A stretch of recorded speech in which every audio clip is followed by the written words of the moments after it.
Hi, welcome to another video tutorial by Valbrug.com. My name is Jasper, also known as TSTS, and today I'm going to show you guys 23 seriously useful Reason mixing tips. Tip 1. The CPU usage. Make sure you take full advantage of Reason's very low CPU usage. May depend on your comp. Send effects have some really specific use, of course.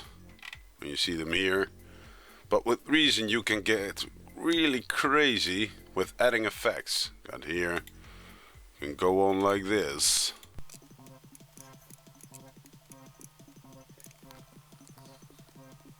So if you have the power, don't be afraid to add some compression, EQ, spreading, distortion, echo or any other effect you like to every channel. Tip 2. What EQ for lows? It's easy to overlook the Reason's mixer EQ and it's very basic, but even if you end up using a MClass EQ later on, it's still worth applying a bit of quick top end boost to help something pop out of the mix.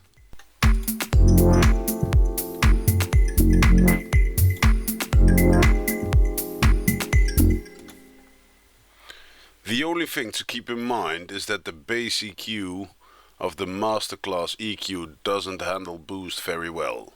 So this should only really be used for cutting excessive bottom end. For the bottom end I suggest you use the mixer EQ. See, I've cut here. What's this? The Rhodes. Tip 3. Too red or not too red. Reason mixer handles overdriving signals quite well, but then many other DAWs do. So don't shy away from pushing something into the red if you think it genuinely sounds good.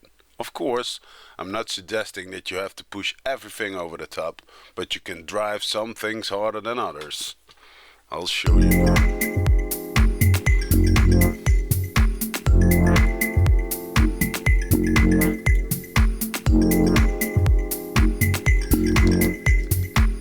Tip 4. Cut Reverb Base. The RT7000 reverb unit is a great reverb.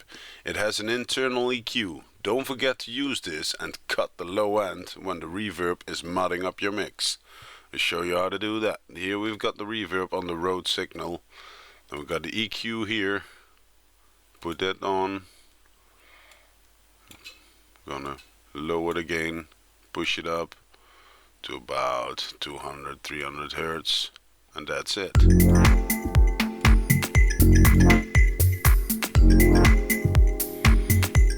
Now the reverb is not muddying up my mix. Tip 5. Add another. If you plan to automate an EQ with sweeps at a certain point in the track but have delicate EQ settings on the sound, simply use another instance of the device. The same goes for any effect really. It's far easier to have two devices doing separate things than try to keep track of automating a lot of parameters on the same effect.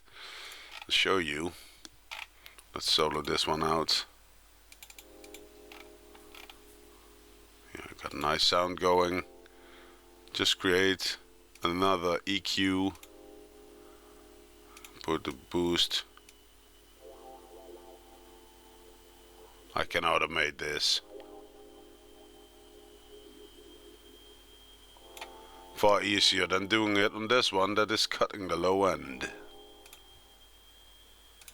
Tip 6. Don't hate, duplicate.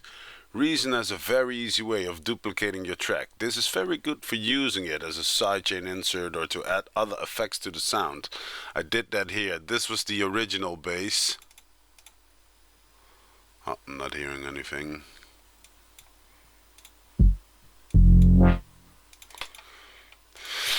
Here we go. This was the original bass I've created.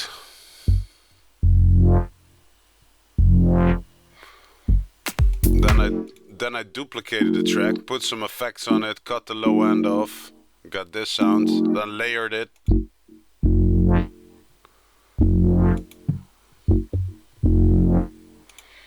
Tip 7. Expand your horizon. The stereo imager is a great effect, but be careful with it, as it can take the punch out of an individual sound. The bottom end is a big part of it, but even top heavy sounds can fade into the background with too much widening. So only apply large amounts of spread to sounds that are either punchy to begin with or don't need to be. The Haas effect is a great alternative. What I like to do is get this to 500 Hz, solo the high band. Not solo the high band, just do it normal and widen up the high end a bit. Here we go. And let's hear the difference.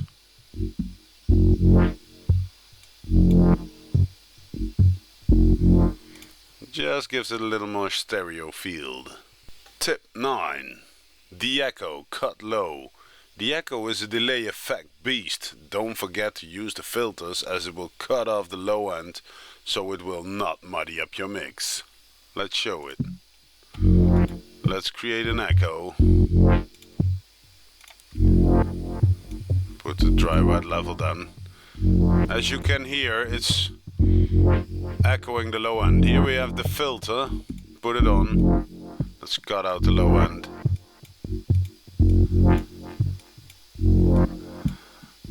As you can hear, it's not muddying up my low end.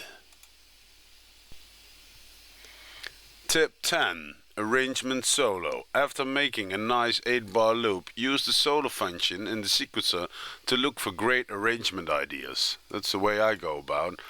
I got a loop going here. Let's unsolo it all. What I like to do is I will show you. I will shut my mouth and just show you. Put on the bass drum and the clap, and let's go from there.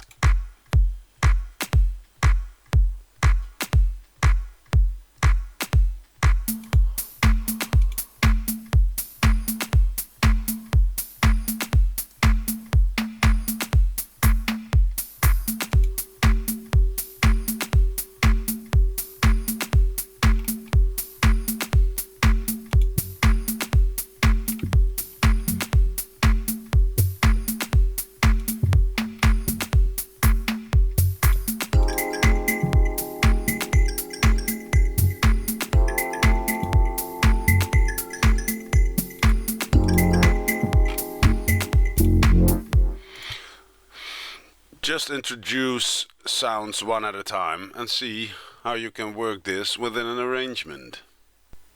Tip 11. Hard and fast rules. The MClass compressor is certainly a versatile beast, so make sure that you set it up correctly for each task at hand.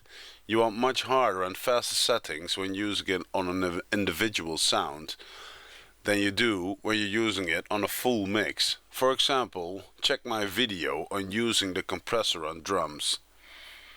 I'm not going into the details here. There are a lot of videos about compressing. You should check them out.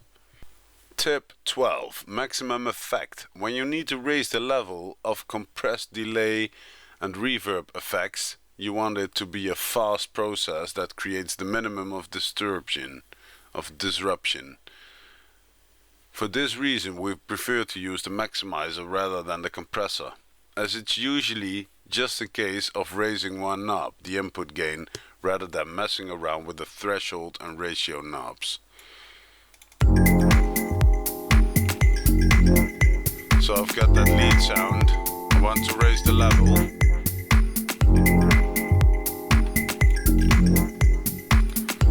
Let's put on a maximizer.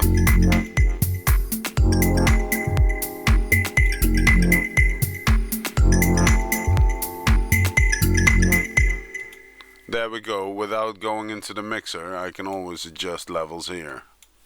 Tip 13. Split the signal for sidechaining. When sidechaining, consider using a send to the sidechain input of the compressor or a spider splitter, rather than a single direct input. That way you can use multiple sidechain sources through the track.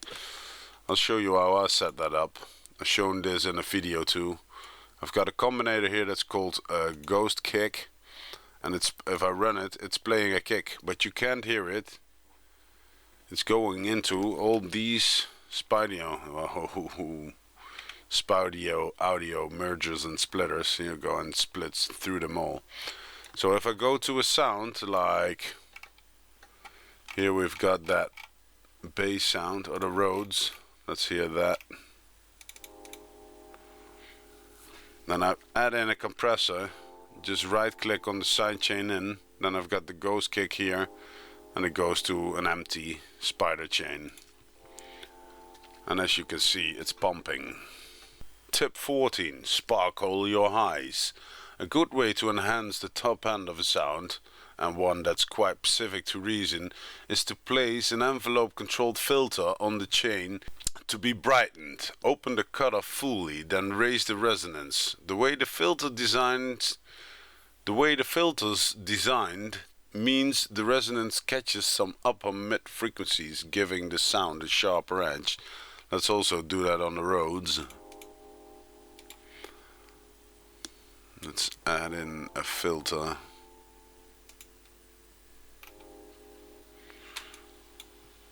Let's find it.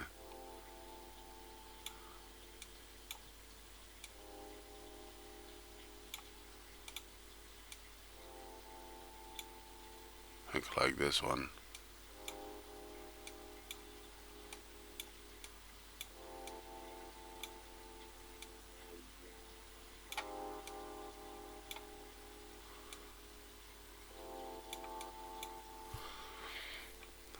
Tip 15. Name your tracks. If you label the instruments in your tracks or the track within the sequencer Reason, name the mixer channels automatically. Always do this so you know where to find what. So I got this. I always name my tracks in here, and then the mixer channels here will get the same name automatically. Tip 16. How low do you go? As a rule of thumb, ideally you use EQ to chop out all low frequencies that aren't integral to the sound of every channel in your mix. Try using the high pass filter on the mixer. I use this on almost every sound. This will keep your mixes clean and will not engage the compressor with muddy low end. I'll show you. Got the bass here. How I go about, got the low frequency here. Let's see the EQ. You can do this without the EQ. I mostly do this on hearing. Just put the low pass filter all the way down and start the sound.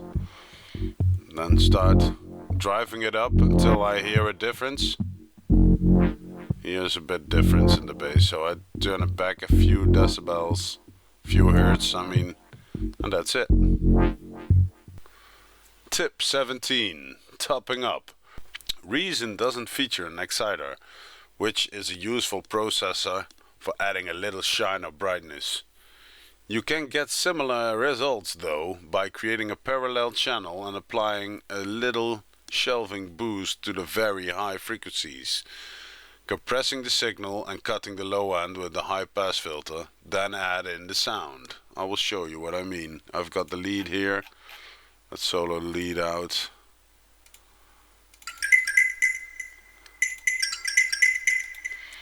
Let's create a parallel channel.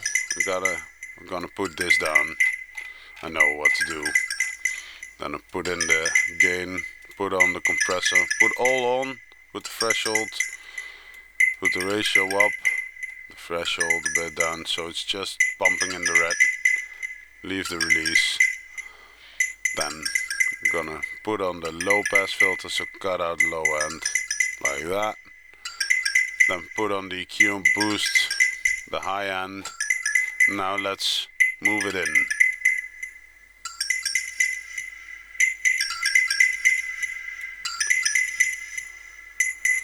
As you can hear, it excites the sounds a little. It's not perfect this, but it's just to give you some inspiration.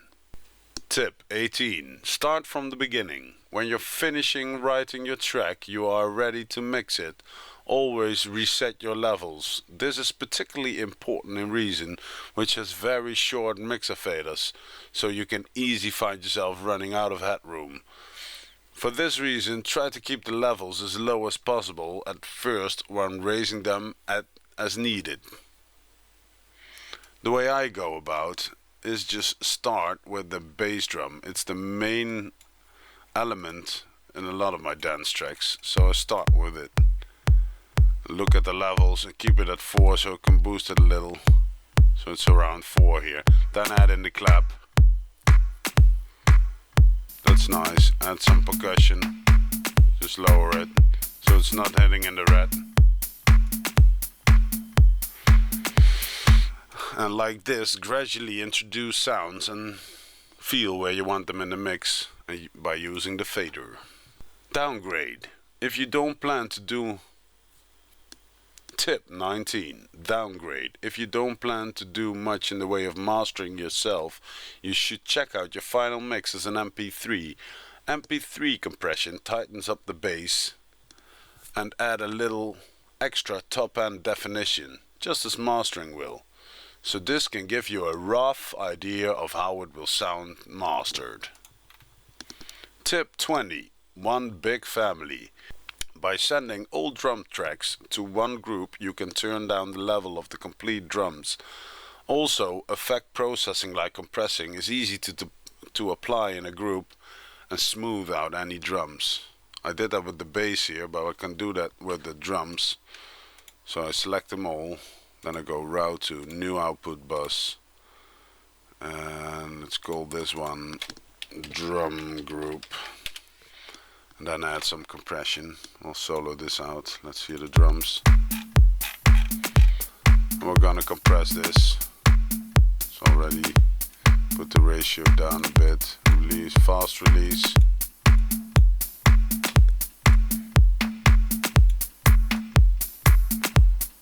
Let's put it on fast. So this without it. That's with it. It's hard to hear, but it really smoothens and gels things together.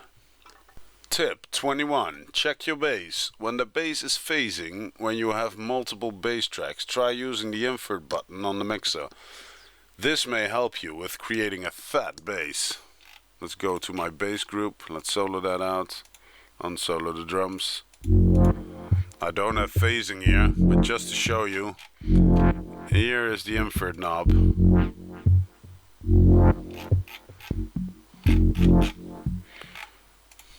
Great tip on phasing. Tip 22. Who's your master? I like to send all groups and other mixes out channel to a separate bus channel before it goes into the master section. I love to use the mixer EQ on the complete mix. Now all the tracks are set to go into the master, but I can bypass that. So what I'll do is hold the control key and select the channels that I want to route to master.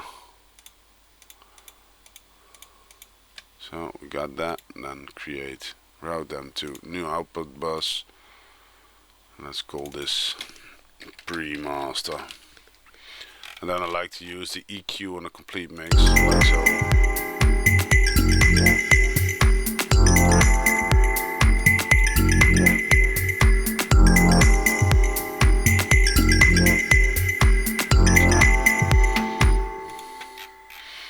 So I got that. Tip 23. The 200 dip. You may want to dip at 200 Hz with an EQ on your complete mix. I find making electro house that it cleans up my track very nicely. Studies turn out that 200 Hz is the most annoying frequency there is. You try it and you'll see how your track sounds after applying. I'll show you. Let's go into the EQ. Oftenly I like to use the MClass EQ for this, because it can dip more hardly. So I'll create that MClass EQ. Let's put this one off. Set this to 200. Put it on. Here we go. You got a hard dip now. Let's hear the difference.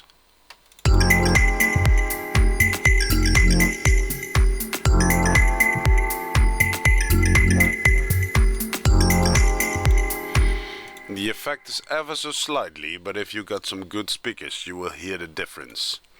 And that's it guys for the 23 seriously easy and useful recent mixing tips. These tips I showed you I use a lot. Please give me your mixing tip within the comments. Thanks for watching.